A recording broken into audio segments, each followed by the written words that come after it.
Hi guys आपण देखि पारिबे मो जने घरे भाई घरे अच्छी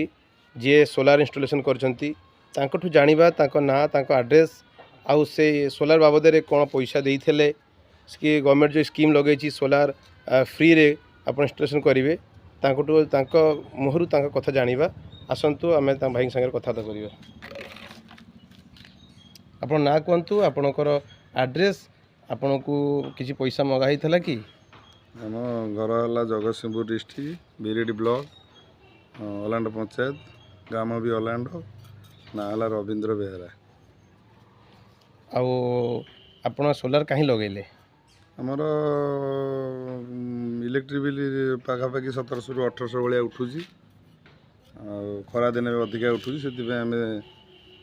3 किलोवाट था से आमर तो फ्री मिलूँ 300 यूनिट पर्यंत से आम देखिलु आमर सोलारटा लगेले आमको टे सुविधा हम से सोलार कि अप्लाई करूँ। अच्छा ये लगे भितर आपन को कि पैसा मागी थे? नहीं नहीं पैसा पत्र किसी नहीं आपणकर बैंक लाइन रे सब काम हो बैंक जहाँ सिस्टम रे आम जहाँ सुझीबू 10 वर्ष पर्यंत रोचे तार सुझापी आम जी वर्ष आप यूटिलाइज करें मुझे मोर 5 वर्षिया धर करपर सब्सिडी आसीज 1,38,000 टଙ୍କା 1,89,000 टଙ୍କା बैंक लोन करुँची आपन को 51,000 टଙ୍କା सुझा पड़ो।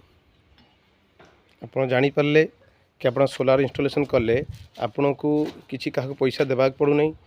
आपन डायरेक्ट ऑनलाइन रे अप्लाई करी आपन भाई संगे जोगाजोग करें जो रवि बेहरा जो कहले संगे जोगाजोग करेंगे आप घरे जाकि देखिकी बुझिकी आप सोलार इंस्टॉलेशन करेंगे। जय हिंद जय एल्टस।